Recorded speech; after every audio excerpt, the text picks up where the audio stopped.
Hey boys and girls, what are we doing tonight? I've got some new lessons here for you. A new series I'm going to be working on, and it's called Essential Blues Licks, pretty much.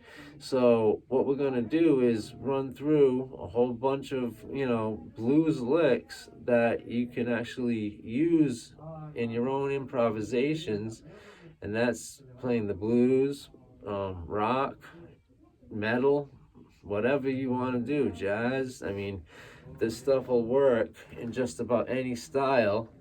And, it's a good idea to probably practice these in other keys as well. We're going to be playing in the key of A. So let me kind of show you where we're at. The key of A minor, Old Faithful. We're going to play it in the fifth position, okay? It's 5, 8 on the low E string, string 6, 5, 7 with your first and third fingers on the A string, 5, 7 on the D string, same thing, 5, 7 on the G string, same thing.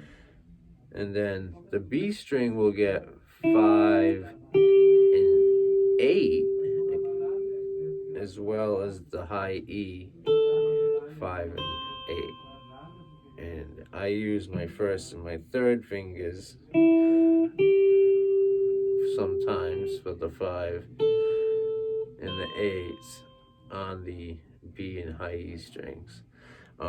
Sometimes it just gives me more control to do bends and more leverage to be doing the bends. So let's get started with the first lick. The first lick's 16th note lick. So we're going to be we'll do it pretty slow at first, and you want to build up the speed over time. So I'll put on the metronome so we have some context as far as timing.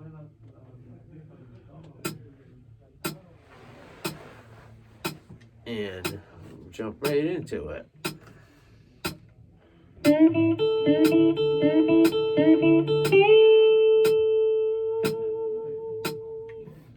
As you can see, it's a pretty easy lick. 4 beats. Very traditional lick. As you can see, we basically are playing a lick that's been used and played with many variations over the years. So what we're doing here is we're playing 16th notes. 1 E and a 2 E and a 3 E and a 4.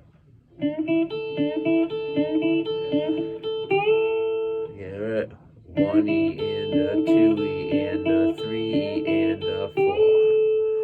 So that's the count. That's what we want to work at. We want to not fall from that count at all and make sure that we're playing these notes clean. So a couple tips when you're doing the bends here, you want to bar the first 2 strings, as you can see, with your first finger here, and keep them barred pretty much almost for the whole lick. And we'll be pushing the 3rd string, the string we're doing our bend with our 2nd and 3rd fingers. And I sort of put them right next to each other, in this case on the 6th and 7th frets. Important note here, and this is to make you sound pretty clean and professional as opposed to having some background noise and open strings ringing out while you're trying to perform this lick.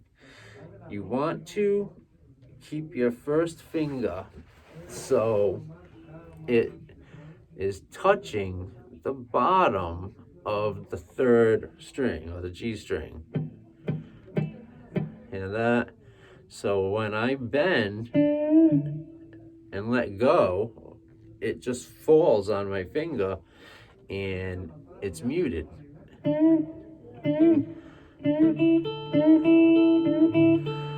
As you can hear. So it's trying to mute that string from ringing out after you let go of it and it drops back down into place. So in this case, we're doing 4 of them, and we're going to count 16th notes. So,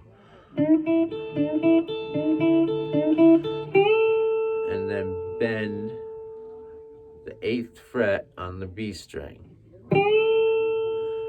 as you can see. Now, to bend, and this is very important as well, this tip, you want to lock your fingers, you know, and sort of turn your hand like this, so this part of your knuckle is resting on the bottom of the neck. So you're sort of like, you know, holding it like this. Now, when, you know, you bring it back and line it up with the note or the string that you're playing, find a comfortable spot for that knuckle and bring your thumb around over the top, right around the same area. Then, when we do the bend, we lock our fingers. And we're not going to be pushing with our fingers like this, you know, that's going to be really tiring over time and you don't get as powerful of a bend. So what you want to do is lock your fingers, have your hands set up so it works like a fulcrum, and just with a simple turn of your wrist and your fingers being locked, you push those strings so easily. And you still want to make sure your first finger is touching the G string. So that's how the muting works. And left hand muting is super, super important.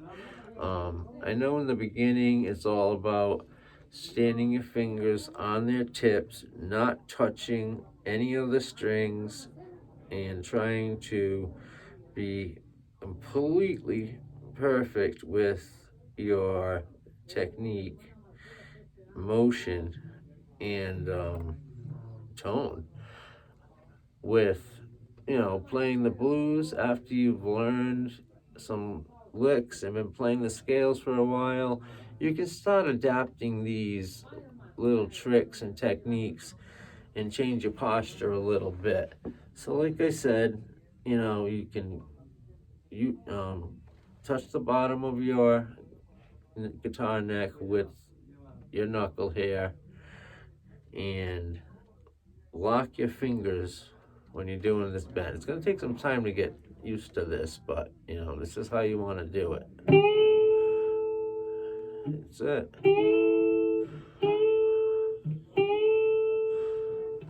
Bending my wrist, as you can see. It's not my fingers that are doing the bending, it's my wrist. So again, you